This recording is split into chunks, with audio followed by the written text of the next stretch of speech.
I want to make this video to just like earnestly acknowledge that I do have a vendetta against black men. I feel like eternally I am like almost destined to have a bad relationship with men from the fact that I no one in my family knows who my biological father is, and the only father figure I had was a traumatized alcoholic who just tried to force masculinity onto me, and his excuse was trying to toughen me up and protect me from the world.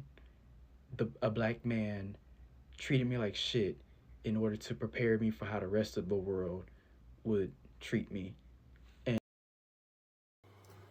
Hi everybody, it is Princess Ariel coming to you late night once again to chat with you about this video, which I found very upsetting, and I think it just really hit home for me how much, the LGBTQ um, African American people, youth go through as young people, because I was young once too, and I very much felt what the young man was saying.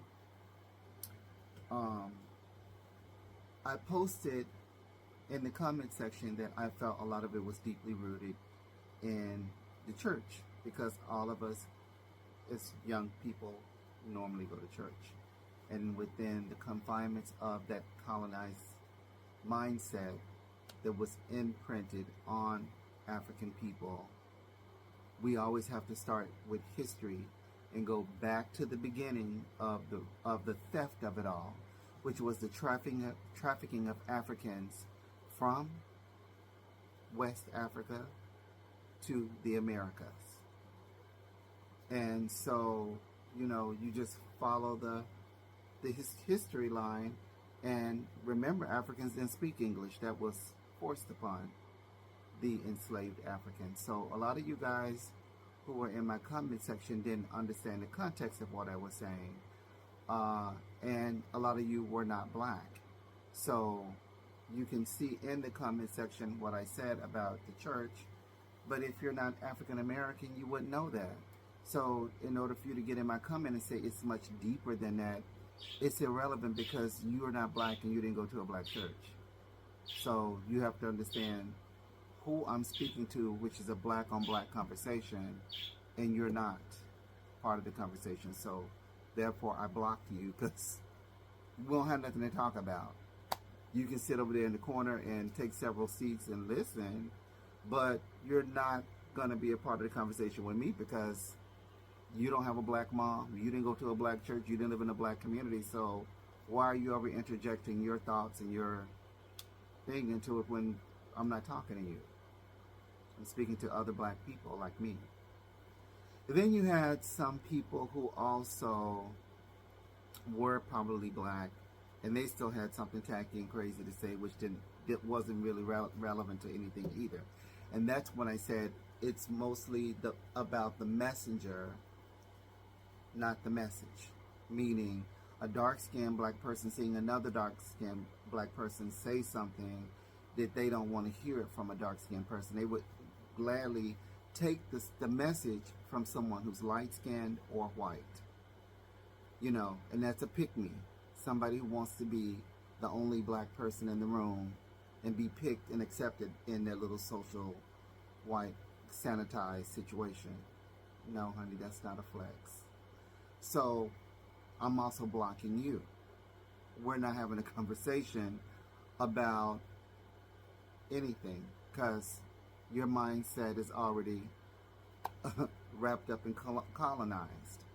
And so for me, the Bible itself was used to enforce enslaved, trafficked people to police themselves, the way it was delved out, and then they wouldn't even allow you to have, a formal education. Educating yourself was illegal too. But somehow we were able to learn English, and that was forced upon us. Their names were forced upon us. All of this stuff was pushed upon us. And in over 400 years of crazy, here you have these what they call conservative black Christians, MAGA people. Maybe some are Dems. I don't know. I don't know every single person.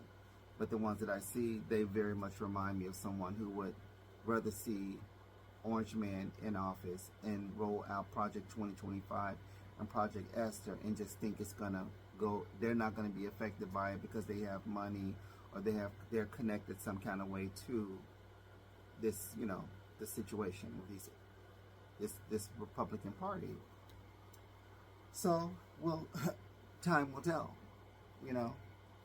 history shall repeat itself, and so I'm not going to go too deep into the situation. I just was wanting to explain that the conversations that I'm having and I'm posting onto this young man's platform is directly speaking to him in agreement where I understand where he's coming from. He seemed to feel like, a lot of different ways about the situation, and I just interjected and added on to it. From my perspective, it's rooted in the church. And so that's all I was trying to say. I have a phone call, so I have to go. Thank you all for listening, and like, share, leave a comment if you want to add on to this situation.